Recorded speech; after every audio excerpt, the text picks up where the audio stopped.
Hello, everyone. What I want to talk about now is the theory of adjoints. So, in particular, remember that if we have, let's say, A is,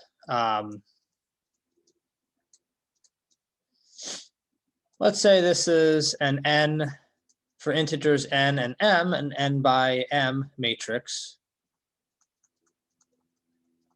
Let's say U is a vector in Cm or Rm, whatever.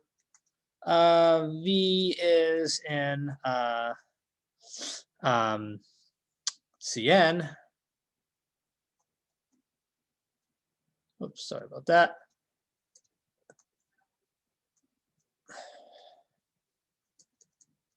Then we know from linear algebra, well, AU, of course, is in Cn. So this inner product makes sense.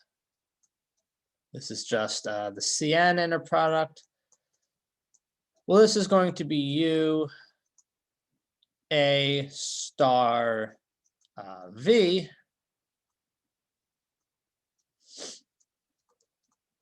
where A star is the M by N matrix defined by a Ji complex conjugate. So I equals 1 to right, I equals 1 to M, J equals 1 to N. Okay, so the question is does there exist for a bounded linear operator on a Hilbert space? Does there exist an adjoint with this this property here? And the answer is yes. And it's basically, the answer is given by the Riesz representation theorem, as we'll see in a moment. So maybe I should put and here, but whatever. Okay, so yeah, let's prove the following theorem.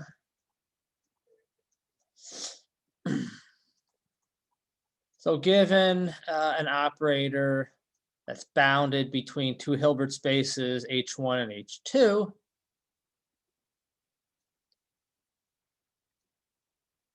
sorry about that.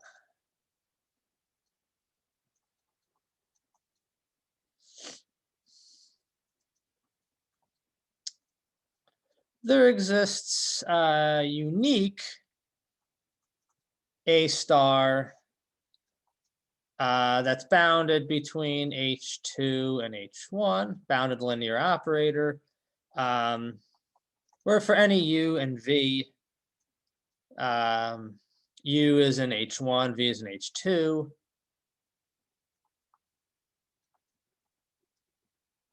And of course, this is in H2. This is given by U1, A star V. Well, you don't need U1, V1. Any U in H1, V in H2, AUV is U A star V.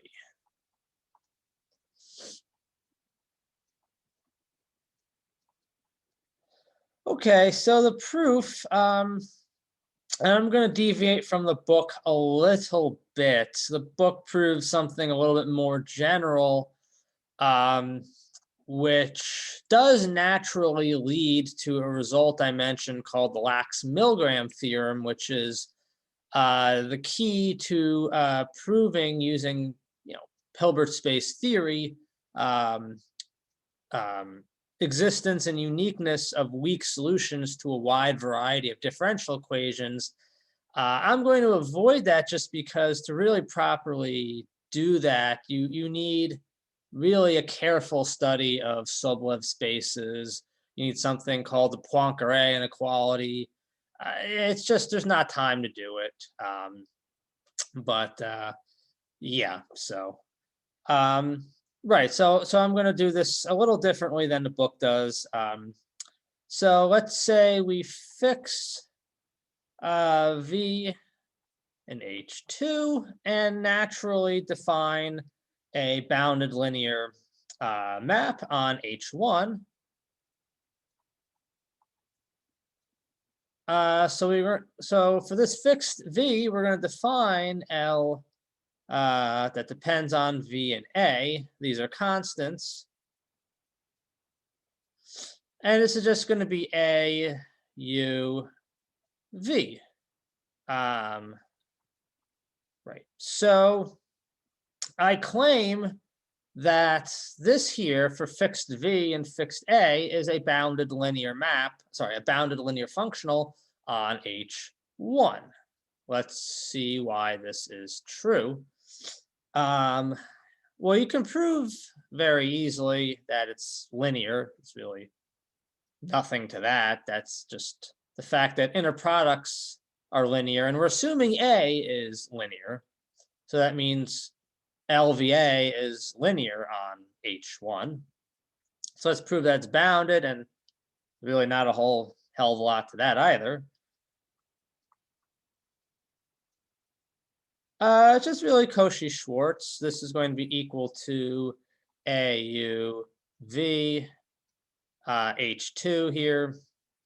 So by Cauchy-Schwarz, this is going to be less than or equal to AU V, which is less than or equal to the norm of A, norm of V, norm of U.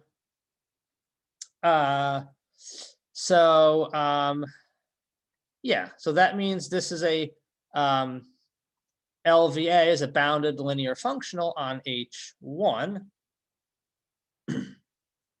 And so by the Riesz representation theorem, because we have a bounded linear functional on H1, there exists a unique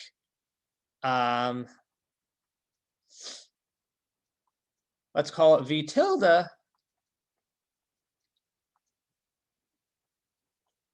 where this bounded linear functional on H1 is just given by, well, inner product with this element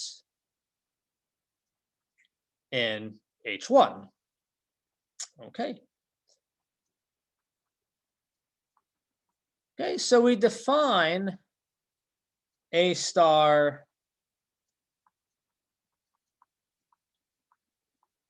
in kind of the obvious way now.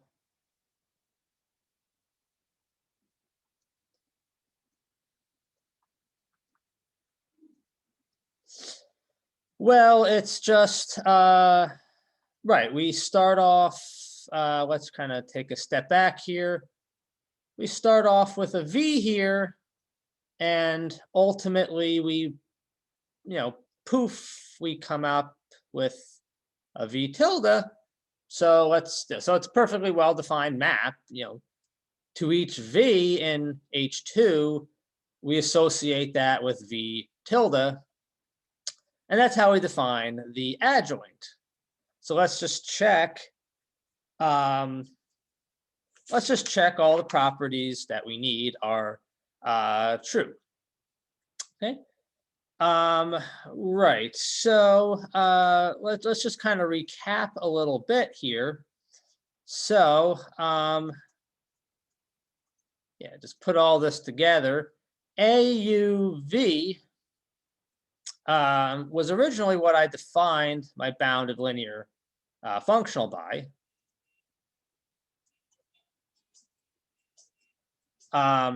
So this is L V A U by definition. And we said that this bounded linear functional is given by, or rather, sorry about that. I don't know if the phone hit the microphone or not, but right. So we said V tilde is defined in this exact way, that this bounded linear functional is given by U inner product V tilde. So this is going to be equal to U V tilde by the Reese representation theorem. Maybe I'll just put that in, I don't know, yellow.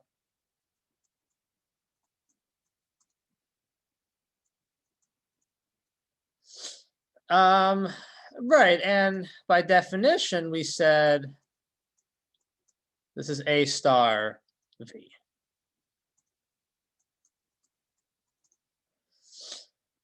Okay, right, and not that there should be any confusion, but this is H2, H1. Okay, right, so A star definitely does satisfy what we wanted, that AUV is U A star V. So we have to prove that this is linear. And I have to prove that it's actually bounded.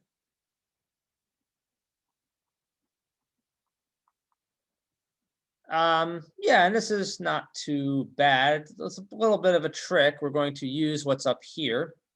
So, right, so let's pick any U and V1, V2. U is in H1, V1, V2 is in U's in H1, sorry, and V1, V2 is in H2. So, right, I want to look at U inner product A star V1 plus V2. And the proof strategy here is to judiciously pick U at the very end to basically get that A star V1 plus V2 is A star V1 plus A star V2. Pulling out scalars will be similar, and I'll leave that for homework. And yeah, I'm not going to put like the H1, H2s here. But okay, so right. So by definition, what do we have? Well, this is going to be right. So basically, this is exactly what LVA is, except instead of V, it's V1 plus V2. Just going from here to here, LV1 plus V2 AU is U A star V1 plus V2. So by, right, so just using this here, this is going to be given by, I'll put this here, U LV1 plus V2 A, I'm sorry about that, it doesn't make any sense. This does. Okay, but let's kind of go back and really use the definition. Let's use it here. So it's really, by definition, this is going to be A U V1 plus V2. So let me give this a name, I guess.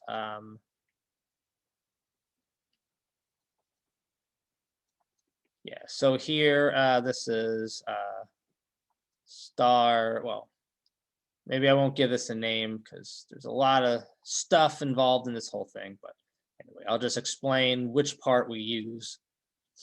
Right. So, right, again, here we just use kind of this top part here, the definition. Here we used LVAU is U, LVAU is U A star V. Instead of V, it's V1 plus V2. So here we use the linearity of the inner product, AU V1 plus AU V2. But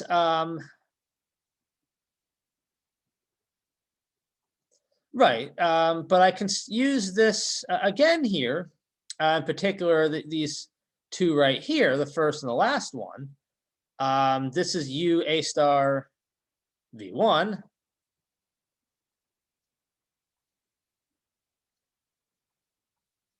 plus u a star v2. And finally, this is going to be u a star v1 plus a star v2. Okay. Right. So what does this imply? This implies that for any u, u a star v1 plus v2, for any u in h1, v1, v2, and h2, u a star v2 minus a star v1 minus a star v2 equals 0. And, well, whenever you basically have this, you're done. So on a homework, if you say, well, this is true for all u, hence these two, hence we're done, I'll accept that. But if you forget why, well, you just set u to be this here, setting u to be, I don't really feel like writing this whole thing. So let's call this actually star.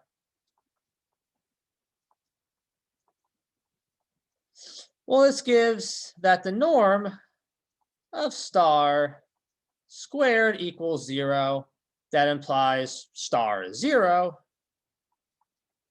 Which is exactly what we want. That implies a star v1 plus v2 is a star v1 plus a star v2. So that proves half of linearity.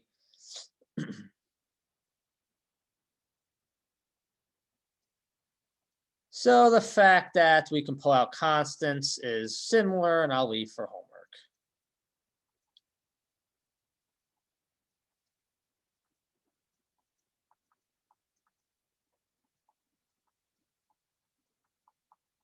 And that proves linearity. Right, so let's prove that a star is bounded. And we'll see in a moment that the norm of a star is actually the norm of a. Okay, so why is a star bounded? Let's assume v is not equal to 0. Let's use more Hilbert space inner product stuff. Okay, so let's use a star v squared. So that's just going to be a star v, a star v. All right. Well, by definition of the adjoint, yeah, and I should say, actually, I don't think I mentioned it, but we're going to call this the adjoint of A.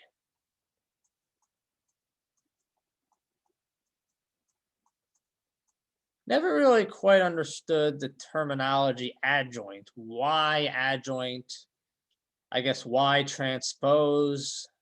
I guess your head starts to spin if you start really thinking about why things are called what they are.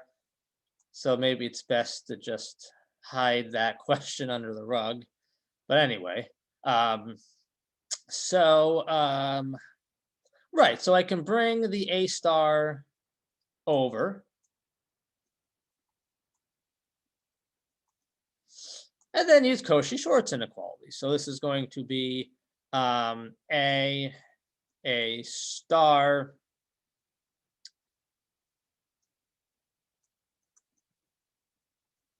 and a product V.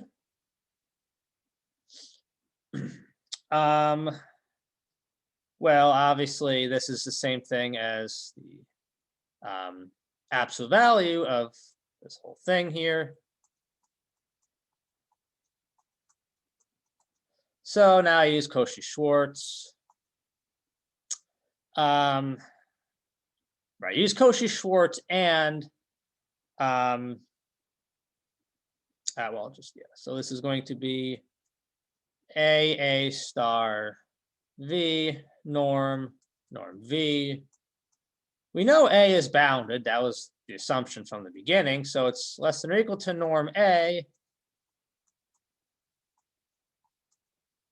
times the norm of A star V times the norm of V. Okay. Right. So actually, sorry. Let's just assume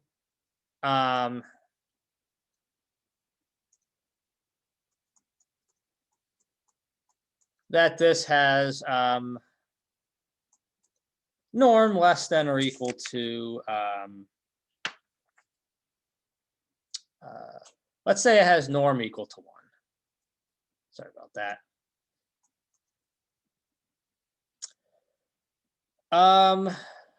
Right. So this is going to be equal to the norm of A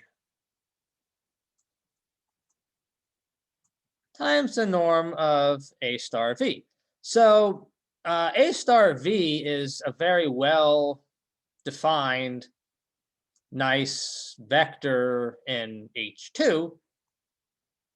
So there, this is certainly finite. This quantity here, A star V and norm, is certainly finite.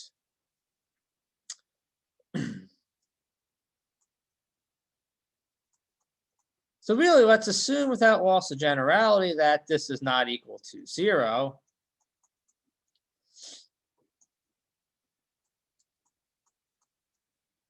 Okay, so what do? We just simply divide by A star V and norm.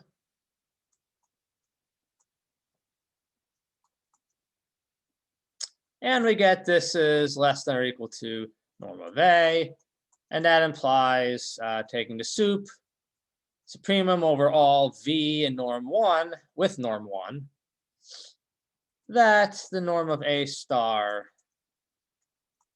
is less than or equal to the norm of A. Now, obviously, if A star V is equal to 0, then what I have here is trivially true. All we're saying is 0 is less than or equal to the norm of A, and well, it's certainly true. Okay. And that's, yeah, that proves, yeah, that proves, maybe I should put the square here, forgot about that. Yeah, that proves that A star is bounded. So it's a bounded linear map from H2 to H1. All right, so let's do some more very important properties. So just a quick comment.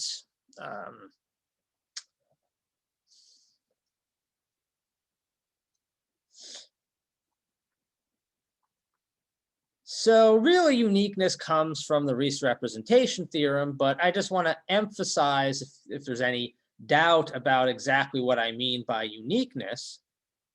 So I think it's worthwhile to write this down. A star in B, H2, H1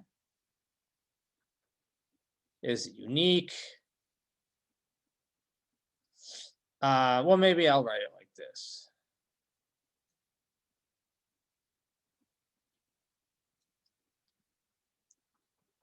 So if I have, let's say, a bounded linear map B, that's a bounded linear map from H2 to H1, let's say it's B.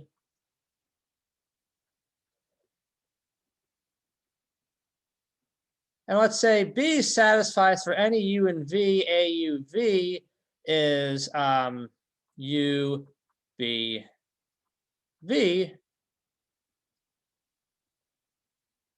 all U and H1, V and H2. Then what do we mean by uniqueness of the adjoint? Well, this just means that B has to be A star.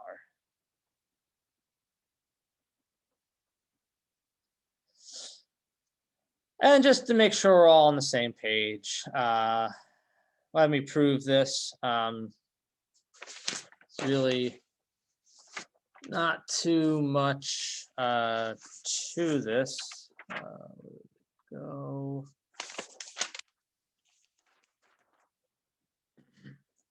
Right. So, right. What's the proof? Well, U A star V.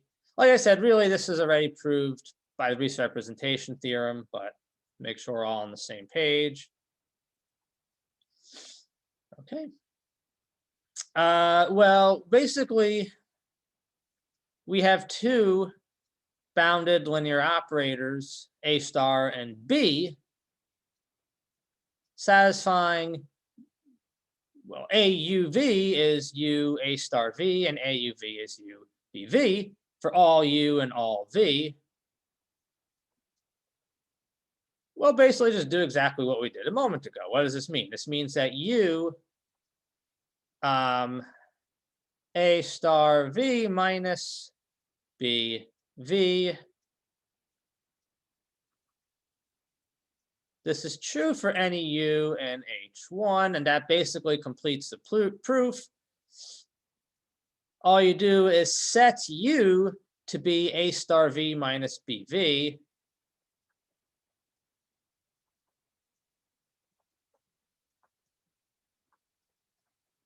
And then you get, yeah, A star V has to be BV. Because A star B minus BV, norm squared is 0.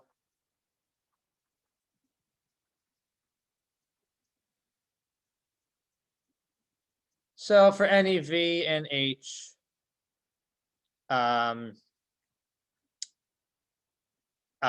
for any V and H2, looked a little weird there.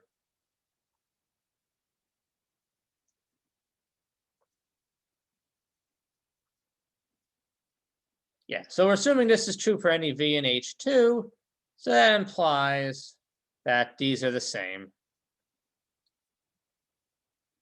Right. Okay, yeah, so let's, yeah, so uniqueness is actually quite important when you want to prove very basic properties of adjoints,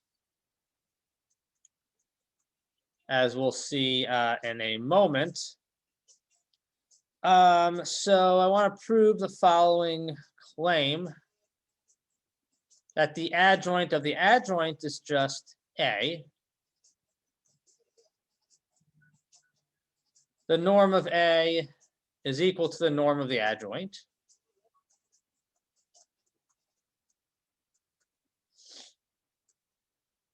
And the norm of A star A is going to be equal to the norm of A squared. And the same thing is true for AA star. Well, yeah.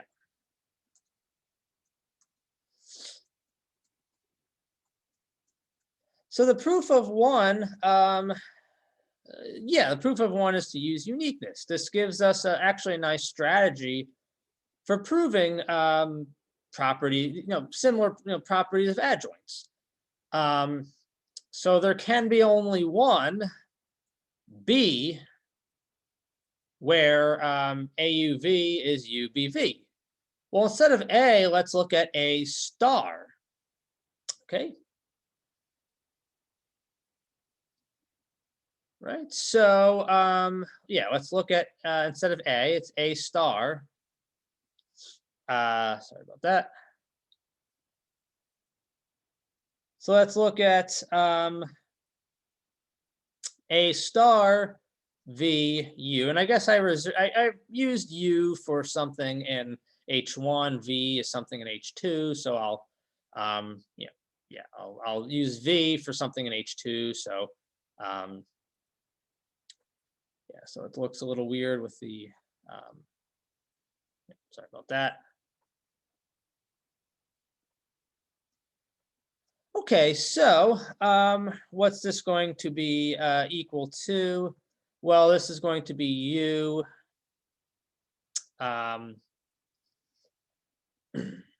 This is going to be complex conjugate U A star V. So now by properties of the adjoint, this is going to be equal to complex conjugate AU V. And this is just going to be V AU. Okay. So, right. So the point here is there's only one single bounded linear operator that satisfies the property that I can take A star VU and get V. There's only one single B, let's say, where A star VU is V BU for any B. That is the adjoint of A star. That's exactly what uniqueness here says. It says that if we have something satisfying this, that something has to be A star. Well, instead of A, we're looking at A star itself.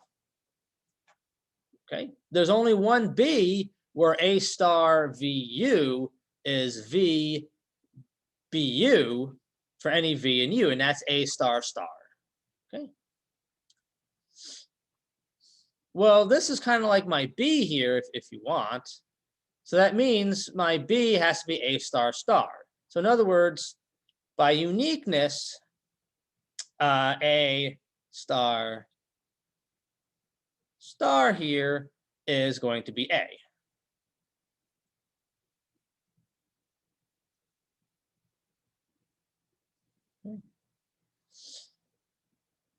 Might be a little kind of confusing, but definitely just think about how we're using uniqueness if it's a little unclear. But it really, yeah, this is just the uniqueness of the adjoint applied to the operator, bounded operator A star. Okay. Yeah, so by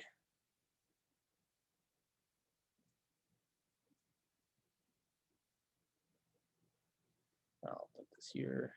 I mean, I'm not going to write it, but by uniqueness of adjoint. Okay, so 2 is pretty straightforward.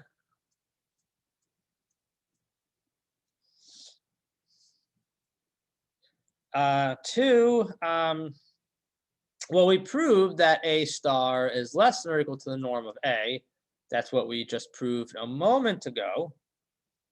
Well, we know that A is A star star. So when I write A star star, I really mean A adjoint, the adjoint of A adjoint. It's a pain to write the parentheses. Okay. I guess I'll just write it for this time. Well, right, so let's apply what I basically have here one more time, but instead of A, let's apply it to A star. So this is going to be less than or equal to the norm of A star, and well, that does it. Norm of A is sandwiched between a norm of A star and a norm of A star.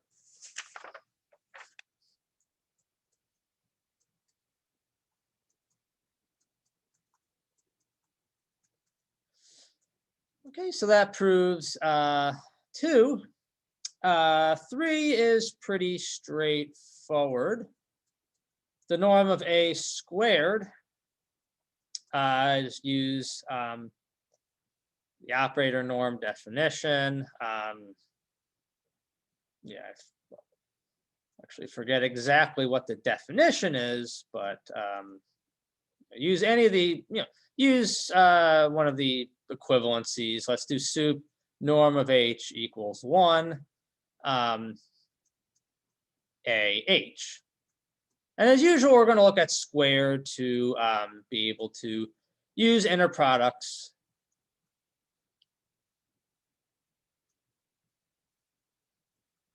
So this is going to be AH inner product AH, but I'm going to bring the A star over. So this is going to be A star A H H. Maybe I'll put this in red here.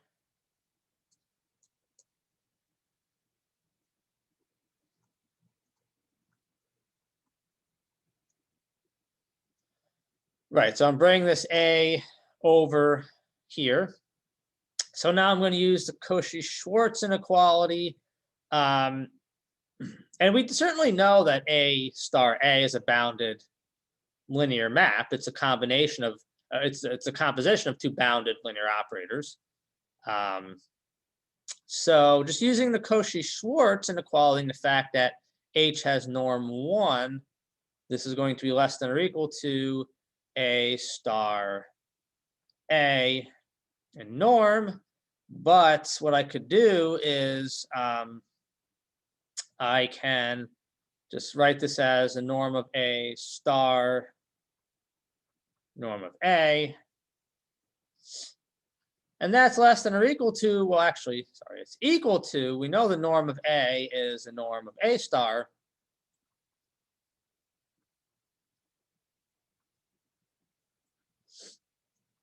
Right, so I guess I should first assume that A is not the zero linear, the zero linear operator, because then A star is also zero. So if if A is not zero, then the operator norm is not zero. So we're assuming without loss of generality that the operator norm is not zero. So what have we proved? We just proved that norm of A squared is less than or equal to the norm of A star norm of A. Well, it's equal to, in particular, well, it is equal to, but in particular, if it's equal to, it's less than or equal to the norm of A squared. So let's divide by the norm of A. So norm of A.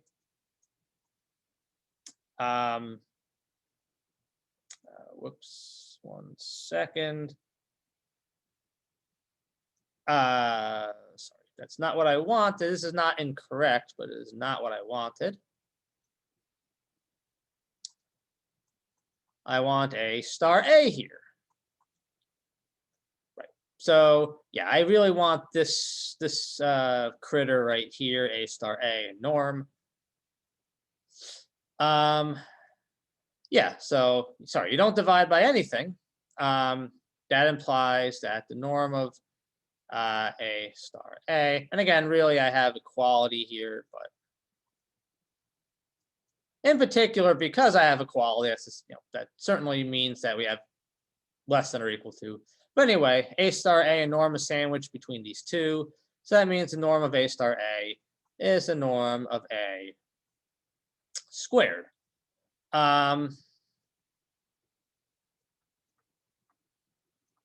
So all we have to do is replace A by A star. What do we get?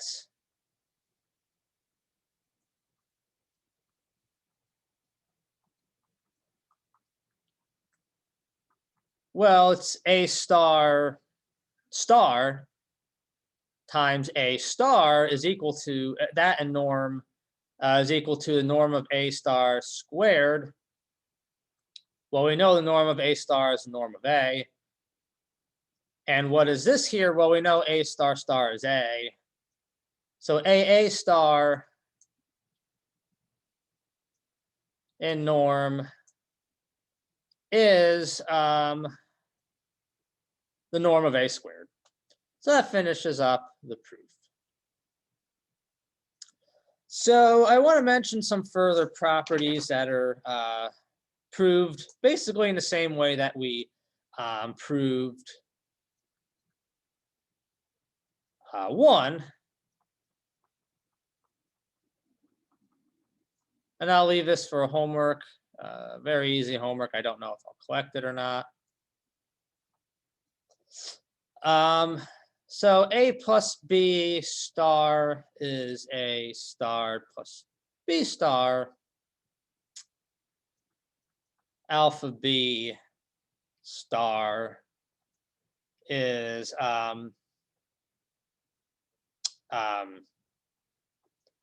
alpha complex conjugate B star, and it's just alpha if we're dealing with Hilbert spaces over the real numbers, as we do usually with, not always, but you know, maybe I shouldn't say usually, as we often do when dealing with PDEs. A lot of times we want to do PDEs related to several complex variables. Obviously, that involves complex numbers. And last but not least, AB star is B star A star. And like I said, all these are proved in a very similar manner to one here. You just use the uniqueness of the Riesz representation theorem. Uniqueness rather of adjoints. So, all right, so let me finish this lecture off with a lot of examples.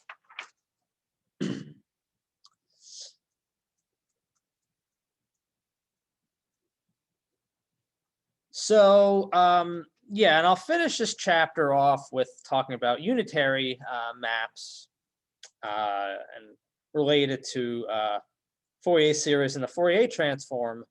And the book talks about adjoints for Banach space operators.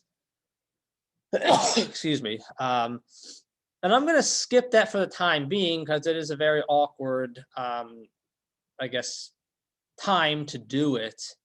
I don't really think it makes sense to talk about that until we talk about Hahn-Banach theorem, and you know, which you really need to rationally discuss the dual space of a Banach space or a normed linear space. So, okay, so so in this example, H1 is H2 is L2 of the real line, or more generally, L2 of Rn. So let's say F is an L infinity. So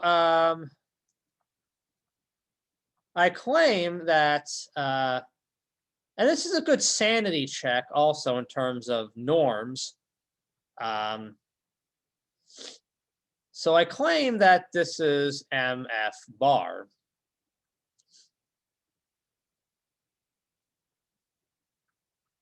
And yeah, as a good sanity check, we know what the norm of MF bar is, regardless of anything of adjoints. This is just the L infinity norm of F, and that alone, again, is the norm of MF. Okay, so we kind of get this here without recourse to adjoints, though we do know that just using the theory of adjoints, if we can prove this without knowing anything about what the norm of multiplication operators are, we would get that the norm of MF is a norm of MF bar. And M is this multiplication by F. Yeah. So yeah, as I said, it's a good sanity check. Kind of two different ways of proving that the norm multiplication by F bar is a norm of multiplication by F. Yeah, and this is really not a whole lot to this. MFGH is, by definition, I'm assuming that we're dealing with complex valued functions. So it's going to be f of x, g of x, h bar of x, x. Well, right, you can do something pretty kind of trivial here. this is just going to be equal to, there's a g without a bar here, so it's going to be g of x, f bar of x times h of x, whole thing complex conjugate, which obviously has the effect of giving you f of x, h bar of x. Oops. That's exactly what we want, g of x, f of x, h bar of x. But this here is going to be equal to g mf bar h, right? So yeah, by uniqueness of the adjoint, this is the adjoint, mg star, mf star is mf bar. All right. Yeah, I'll do an example very closely related to operator theory, complex, operator theory on holomorphic function spaces, and in particular, the Hardy space that we talked about last semester, Hardy space on the unit disk. And this is called the shift. One of the first operators you study very carefully if you get into more deeply operator theory. When I say operator theory, I mean a very careful, deep study of bounded linear operators on a Hilbert space.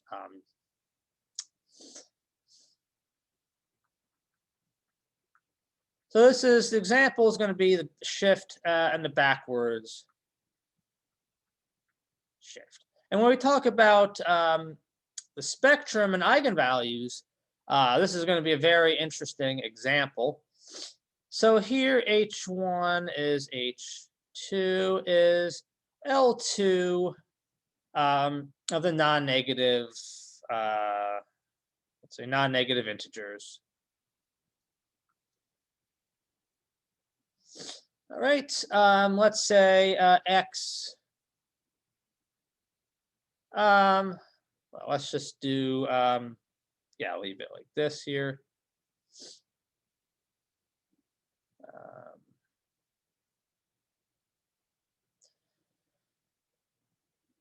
I mean, it doesn't really matter where I start.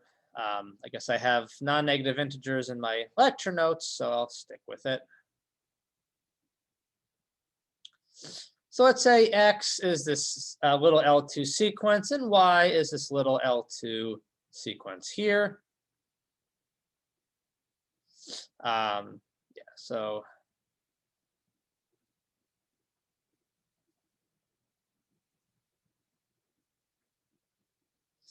okay, so let's define S for shift.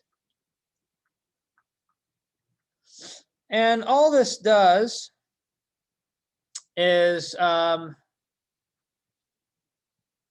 kind of writing it like this.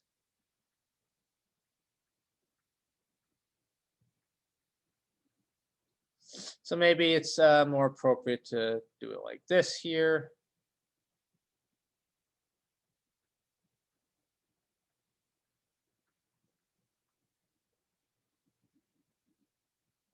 And same thing for y. Y is going to be, sorry about that.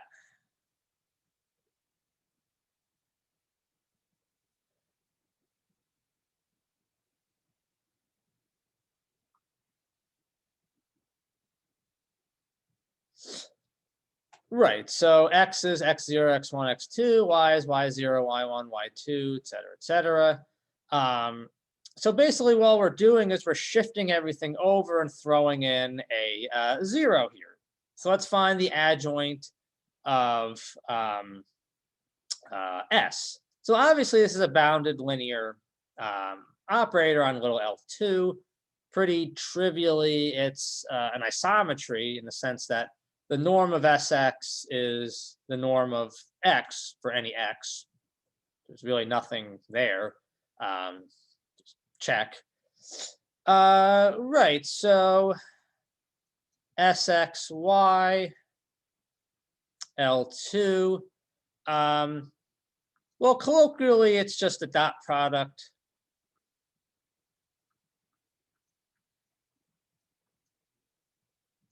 of these here. So it's going to be x0. Well, it's going to be 0 times y0, 0. So it's x0, y1, x1, y2, et cetera, and that fairly clearly, I guess, yeah, maybe when I say dot product, I mean kind of put complex conjugates here. So n equals 0 to infinity, xn, yn plus 1 complex conjugate.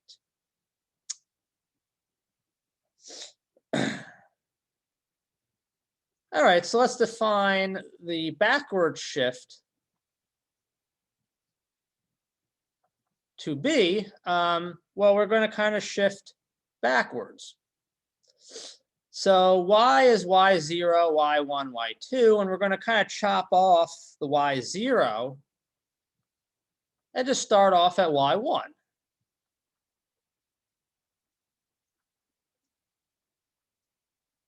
Okay. So we have this shift here that kind of shifts everything over to the right and sticks a 0 in front. Kind of 0 as the first term. Everything else is shifted to the right. Then we have this backward shift that truncates the y0 and kind of puts y1 first. So I claim this is the adjoint of the shift operator. Well, again, this is going to be x0, x1, x2, dot, dot. Inner product, y1, y2, can't fit everything else with the complex conjugates. So, right, this is going to be, it's x0, y1, x1, y2, x0, y1 bar, x1, y2 bar. So whatever xn we're dealing with, it's going to be 1 plus for the y with the complex conjugate. Right, which is exactly what we have here. So that implies S star is B. So a very simple operator, and yet if you really carefully study this operator, it can get pretty deep. And actually, really surprisingly, you really need the theory of the Hardy space to carefully study this operator. Okay, let me do one more example, and that's this is a very important example. Not a very hard example, but still very important. Let's look at integral operators. In some sense, I'm going to look at kind of easy integral operators. So let's say K is a nice kernel on, let's say, R2. More generally, you could do it R2n, but, or, let's say rather R times R. In general, you can do Rn times Rn. Let's say it's complex valued.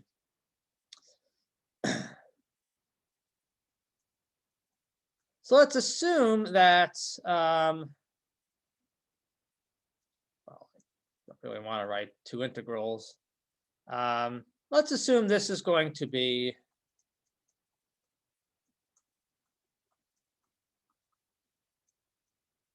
finite. Okay, so it's an L2 of R times R.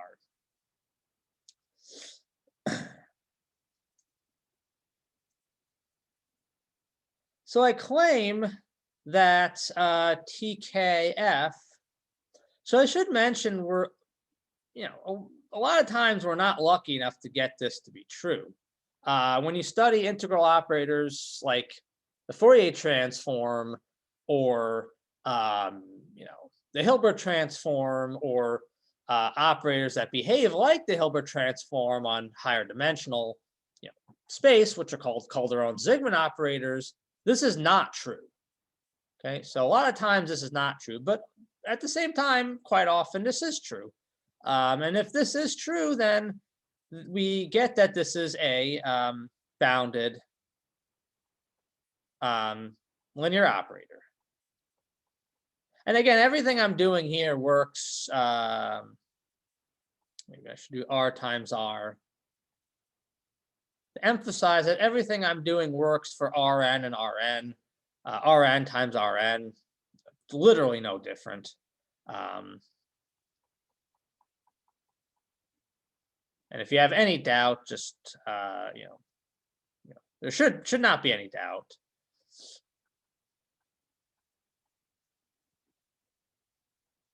Yeah, I claim this is bounded on L of R2. It's clearly a linear operator.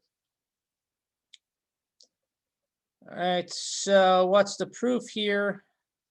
It's a very easy use of Cauchy-Schwarz inequality. Yeah, and we'll prove something similar for P not equal to 2, maybe a week or so. All right. So just smash in absolute values. And I'll leave for homework something called the Schur test, which is a very useful test for boundedness, L2 boundedness of integral operators, where you basically can just smash in absolute values and you still are left with something good. Like I said, often you can't do that, like the Fourier transform or the Hilbert transform. You cannot just smash in absolute values and get anything nice. But sometimes you can. And when you can, this is very useful. Right, so just smash in absolute values. Now let's use the Cauchy-Schwarz inequality. This is going to be, so more generally, if you want to look at this on LP, you would do Holder's inequality. So Cauchy-Schwarz just for the variable y. So it's k of x, y squared dy. Because we have a squared here, the 1/2 goes away. And then this is going to be integral fy squared dy x. Well, you can just pull out this y integral here. It's just a constant, so this is equal to the norm of f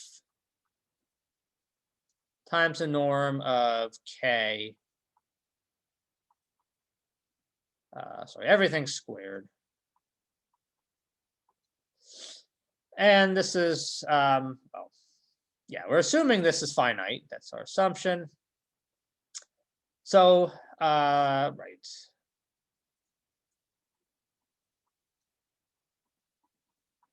So that implies that the norm of tk is less than or equal to the L2 norm of r times r. The L2 norm of k over r times r. All right, so I want to finish off with proving that the adjoint, or finding out what the adjoint of this integral operator is. And this is not hard, but you do want to be careful because you have to use Fubini's theorem. And whenever you use Fubini's theorem, you really should justify it. I even referee research papers where people willy-nilly just use Fubini's theorem and they don't justify, and that always annoys me. It's just like, can you just please justify this? And then they always do because they want their paper accepted. But, so let's not do that, and let's justify the use of Fubini's theorem. And it's not trivial because you have to often put assumptions to justify using Fubini's theorem. So anyway, enough talking. So let's look at TKFG. So that is going to be equal to following. So there's no ambiguity on this existing. We basically proved this exists because TK is a bounded operator on L2. So this is going to be KXY f of y dy g bar of x dx. Okay, right. So what I want to do to find the adjoint is use Fubini's theorem. To use Fubini's theorem, I need to be able to get that this whole thing here is an L1 of R times R. That's when you can use Fubini's theorem. If you don't have that, you cannot use Fubini's theorem. It's that simple. All right, but that's easy to check. And when you check it, you don't care what order you're checking, because Fubini's theorem does hold when you have non-negative, when you're integrating non-negative measurable functions over R times R or Rn times Rn, or really any product of two measure spaces.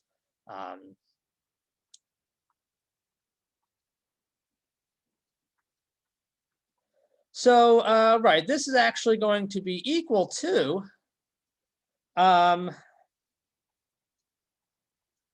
this integral, this inner product here.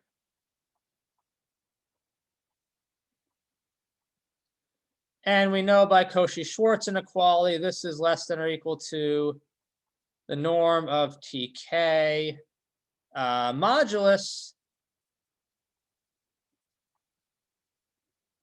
times the norm of F L2, norm of G L2. Move this down here. All right, well, all is well. Yeah, because yeah, we know what the norm of this is. Well, we don't know we don't know what the norm of this is. We know that at the very least less than or equal to, well, obviously, the L2 norm of modulus K is the L2 norm of K. Anyway, so the punchline is all is well when you use Fubini's theorem.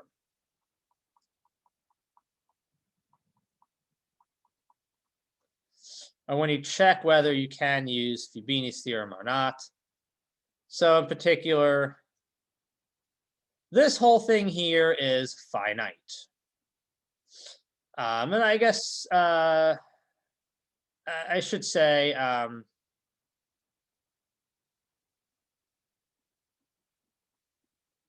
let's assume that this is measurable on R2, on R2.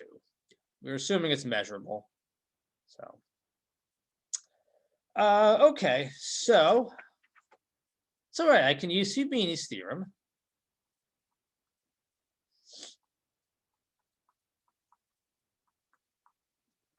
And in particular, what I want to do is integrate with respect to x first. And if I want to integrate with respect to x first, I can pull the f of y out of the x integral. K of x, y, g bar of x, dx, dy. And I do kind of the same trick I did with multiplication operators. Well, okay, so right. So what I'm going to do, do this. Well, let me erase all this here. Yeah, I really don't like how Blackboard has a 20-page limit, but say I ran out of room on Blackboard, but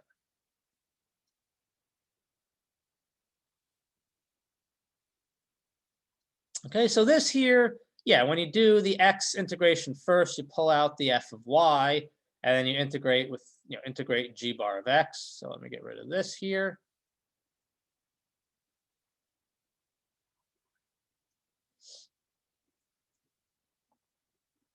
Okay, so this is going to be equal to, nothing changes here, but what I want to do is put a complex conjugate here,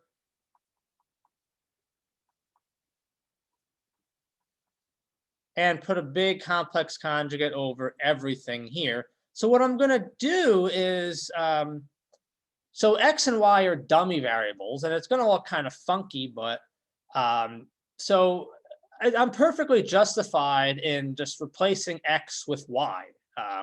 As long as I'm consistent, there's no problem at all. So I'm literally replacing x with y and y with x. Okay. So this is going to be an x. This is going to be a y. And again, there's no problem with this because it's x and y are dummy variables. As long as I consistently replace variables, I can call these whatever I want. So yeah, this is y, this is x, this is g of y. This is integration with respect to x. So let me call this here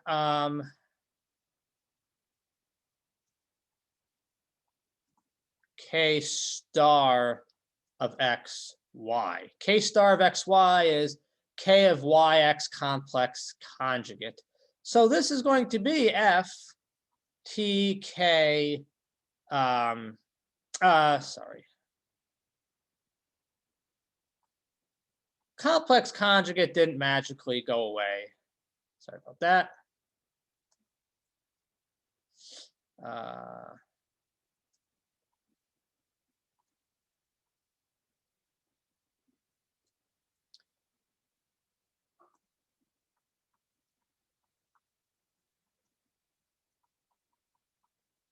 Right, so this is tk star. It's f inner product. Whoops, this is black.